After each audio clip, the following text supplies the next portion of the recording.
Here we go. Harp on Sports, the Bar, podcast, audio, media, radio network. Before we get started, follow, share, like, subscribe at Harp on Sports on all of your platforms, including Instagram, Facebook, Facebook Live. We got you taken care of. HarpOnSports.com, the new page. Joe, I hope you can hear everything great, as he's our first one to log in here. I know we had some audio problems earlier. My apologies. No idea what happened. I went through, unplugged everything, turned it back on. Sometimes it just works. All right, what do we have in store for you? A little Big Ten Bucs. Brown and out. Antonio Brown. Whoa, what a mess this is. And to me, a bogus boycott. A bogus boycott. Good gracious, people. I want to start out with this Big Ten, Big Bucs first. From what I've heard, Dan Mullen's done at the end of the year. Dan Mullen can beat Missouri by 30. Dan Mullen can beat Florida State by 30, and it's done. From what I've been told. Now, the person that tells me this, I trust. So, am I willing to put everything behind this individual? Yeah, 90%, 95%. The Dan Mullen's done. And Florida's got their sights set on Lane Kiffin. Okay, great. And you know what? If that's true, they'll probably get him. I know this for a fact. LSU does not want him. LSU does not want Lane Kiffin. And I quote from a source with inside LSU, "We do not want a repeat of the last two circuses." Les Miles at Orgeron. So, what do I hear at LSU? I hear two names at LSU. I hear Dave Aranda, head coach at Baylor that was the defensive coordinator there. And the other name is Billy Napier. The guy that they wanted, Mel Tucker, not going to happen. Why? Michigan State is on the cusp of a 10-year, $95 million deal with Mel Tucker. Detroit Free Press reporting that today. So 10 years, $95 million makes him the second highest paid coach in all of college football behind Nick Saban.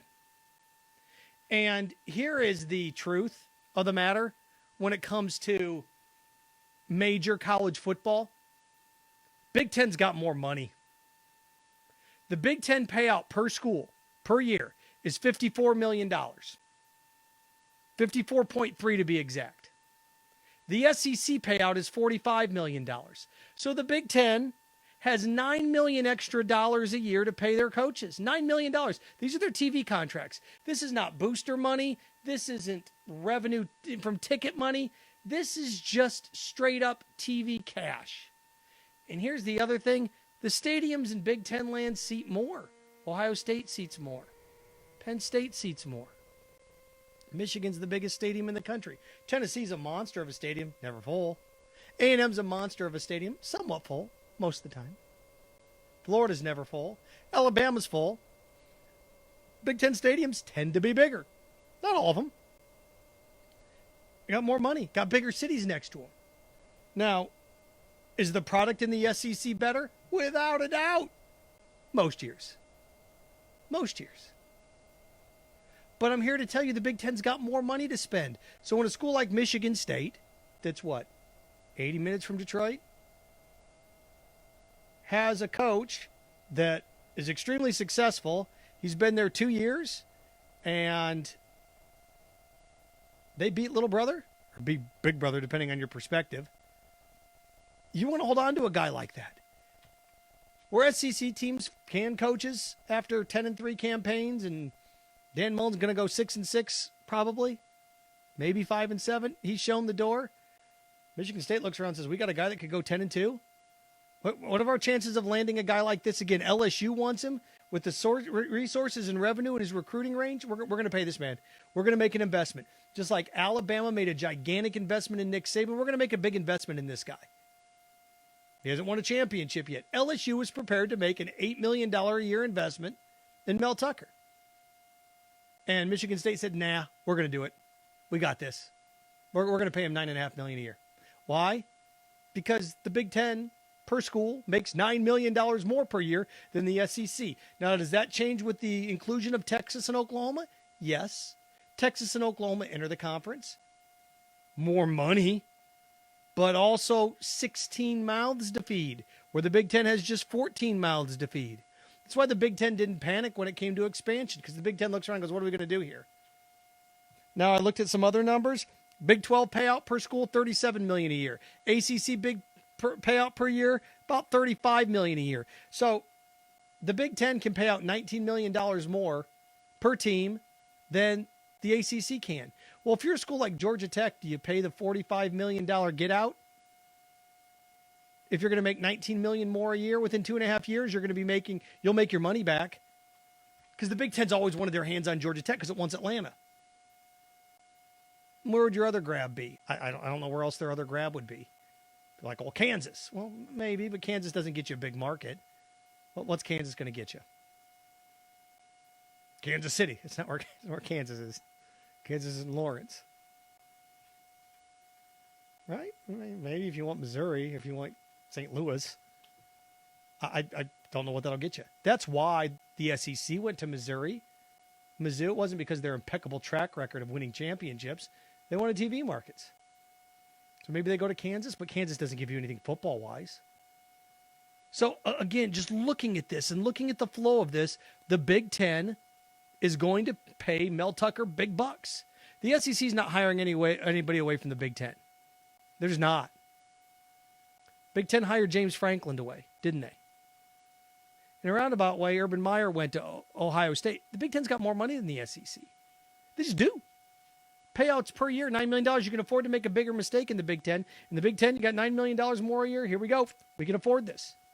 So, again, Big Ten, big bucks. How does this change things? Well, Mel Tucker out of the equation. LSU's got a decision to make. Is it Dave Aranda or is it Billy Napier? Both good coaches. I mean, Dave Aranda may win the Big 12 at Baylor in year 2 as the head coach, which is remarkable. Matt Rule did get to the Big 12 championship 2 years ago.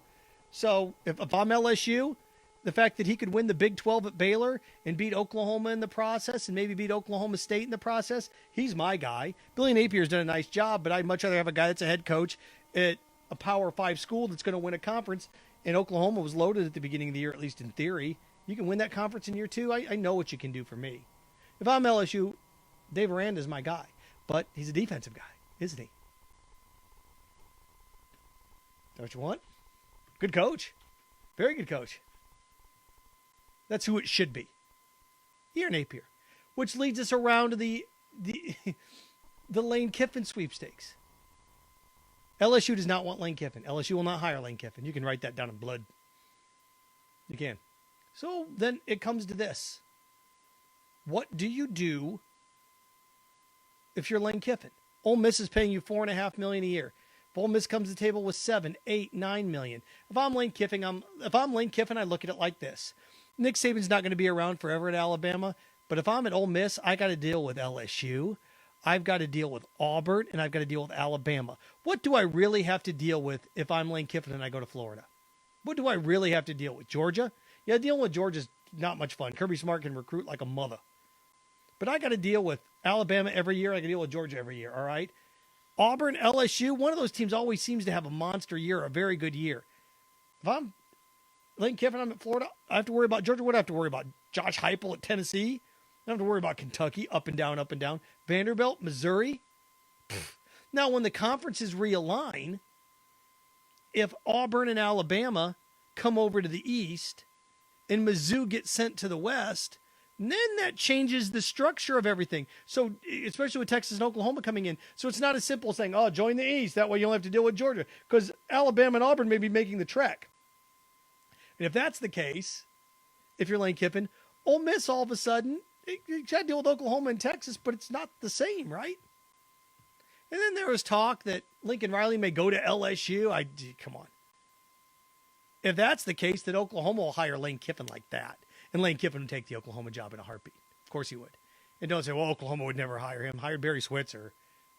Think for 1 second they wouldn't hire him. So there's a long way to go in this, depending on how the dominoes fall. A long way to go in this. And what it looks like right now, Dan Mullen's going to be done at Florida at the end of the year.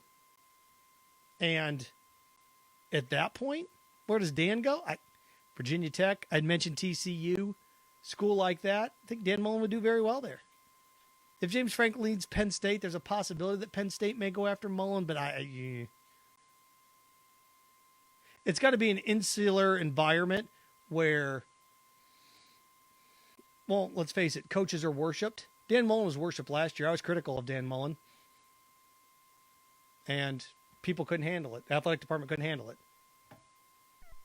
Because he wanted to pack the swamp in the middle of a pandemic, and he dressed up as Darth Vader and instigated a fight against Missouri. I think that was fair criticism. Apparently, the ring cannot be, thwarted sometimes. Now it's open season on him. It's amazing what happens when you can behave like a jester when you're winning. But when you lose, criticism's fair. I think Dan Mullen's a good X's and O's guys. But you have to recruit in the SEC. You just do. Lane Kiffin's going to have a decision to make. Miami or Florida? Because now it's a brewing at Miami that the former you from the 80 guys are getting together and they're prepared to go after Lane Kiffin. They want Lane. If you're Lane Kiffin, would you rather be the head coach at Miami or at Florida? And it's one of these things. I work for the University of Florida, and I feel I have to paraphrase that because it's like, well, I'd rather work for Florida. Would you? If you're a football coach? Ask yourself this. Would you rather deal with Alabama, LSU, Auburn, Georgia every year? Or would you rather deal with what? Georgia Tech and Pitt? North Carolina? That's what you have to deal with in that division. Lane Kiffin, he's familiar with the Boca area. He's a head coach at FAU for a couple years. He recruited in this state. Does the allure of Florida and the Jordan brand hold weight over Miami? I don't know. Lane Kiffin won't be at Ole Miss. It's a question, Miami, Florida. And again, it circles back around to where do I think? I think Lane Kiffin ends up being the head coach at Florida. But if for some reason the Lincoln Riley to LSU rumors are true, then Oklahoma's going to go after Lane Kiffin with everything they got. If you're Lane Kiffin, you'd rather be at Oklahoma or Florida. You'd rather be at Oklahoma. It's a better all-time program. Who are we kidding? Would you rather be at Florida or Miami? I'd rather be at Florida. Probably going to pay me more. But Miami does have its appeal in terms of winning. Then it comes down to salary. Miami's a private school. How much are they willing to pay? And then it comes down to this. The SEC can pay $8 million more per year. Or the SEC makes $8 million more per year per school.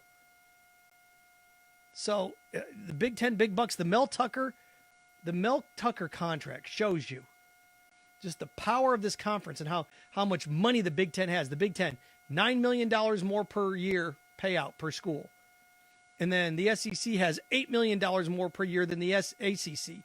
So, you're talking $17 million more per year per school from the Big Ten to the ACC. It's a lot of money. Oh, $17 million, just get some. I had a guy once tell me, oh, you get the boosters can make up for that. Okay, let's say you get really rich boosters and they make up for that for a year. Over the course of 10 years, that's $170 million. You got boosters that are going to make up $170 million. Why do you think Major League Baseball players want guaranteed contracts for 10 years? Because they know the money's guaranteed. $17 million a year. Well, that's not that much of a deal. It's like when somebody gets paid like $1 million more a year. It's like, oh, that coach, why would he leave? There's only making $1 million more a year. Yeah, over the course of 7 years, that's $7 million. And it's guaranteed. That's why. How much money do you need? More. Billionaires didn't become billionaires, and really, really wealthy millionaires didn't become rich by going, I've got enough. A lot on the Big Ten. Okay. Going to shift gears really quick to Antonio Brown. Don't know how much of this is true. He's denying it. There's a report. What happened was Antonio Brown, good gracious, there's more layers to this, so I want to make sure I get this right. His personal chef, his girlfriend, apparently they paid this guy, this Ruiz dude, make sure I get it right, Stephen Ruiz, money to get him a fake vaccine card. The willingness to commit a felony. It's a felony. It's a fraudulent government document. You say, come on. You can't do it. Can I fake a pilot's license flying around a plane? You just can't do it. You just can't do it. So this is where we are today. Stephen Ruiz, his former chef, says he paid him to give him to get a fake vaccine card. The Buccaneers came out and say, we looked at every vaccine card. Everyone seems legit to us. Okay, here we go. Is it real? Isn't it real? Did he get the shot? Didn't he get the shot? Because here's the thing. You may sit there and say, well, he's got a fake vaccine card. You can get a blank, real vaccine card and just write his name in on it.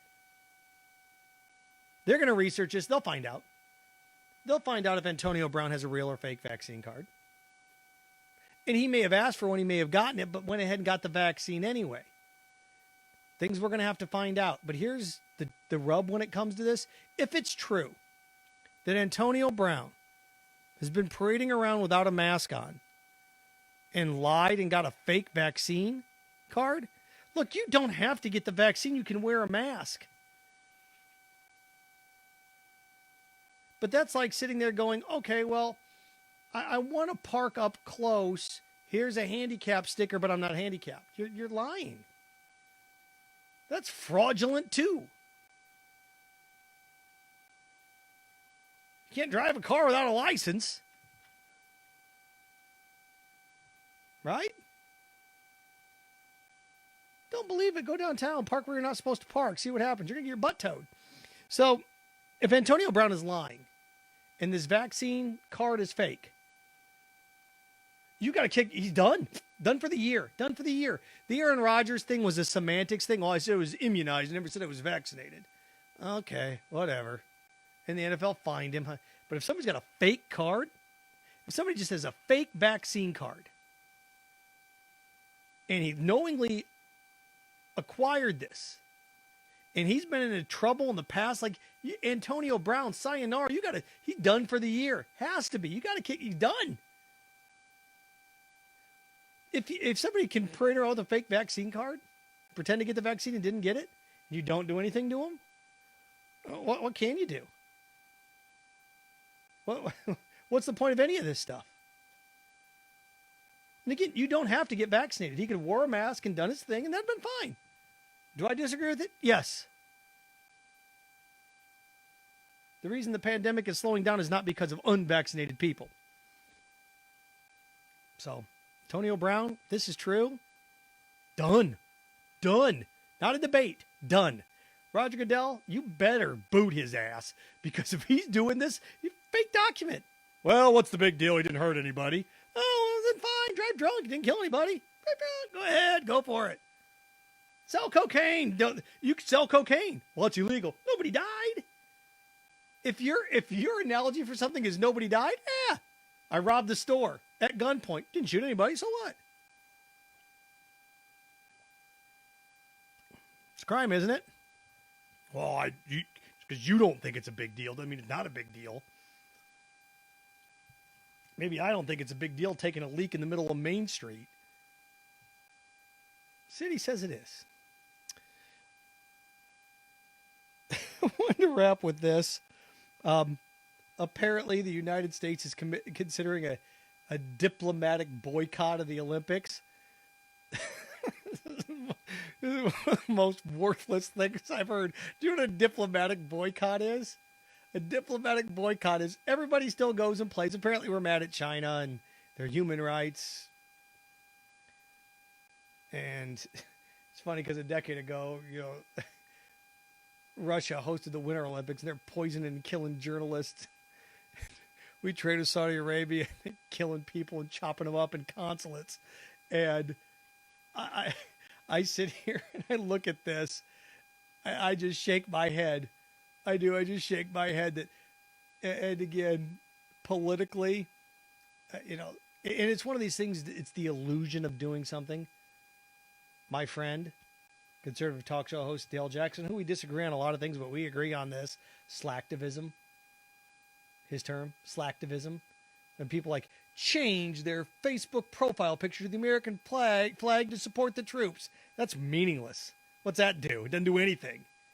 It's self-righteous is what it is.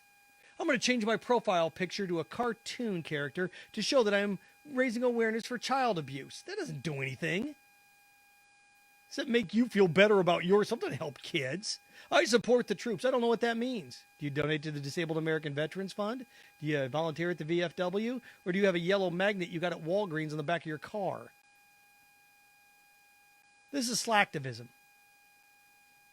The United States is considering a diplomatic boycott. You know what that means? That means during the Olympics, they will not be sending any major politician to the games. The opening ceremony will not feature the president or the vice president. It will not feature any dignitaries. The Olympics will just have to be the Olympics without any member of the American government in attendance. That'll show them. I see China buckling at the knees. Oh, come on. What the diplomatic boycott? Worthless. It's worthless. This is like worthless. It's like wearing your bathing suit in the shower. I'm going to go take a bath. Let me get on my bathing suit. Diplomatic boycott. Is there anything more worthless than a diplomatic boycott? Worthless. So there you go. All right, here we go. Harp on Sports, the Bar Podcast Media, Audio, Radio Network. Follow, share, like, subscribe at Harp on Sports on all your platforms. Check out harponsports.com, the new website. We put it together.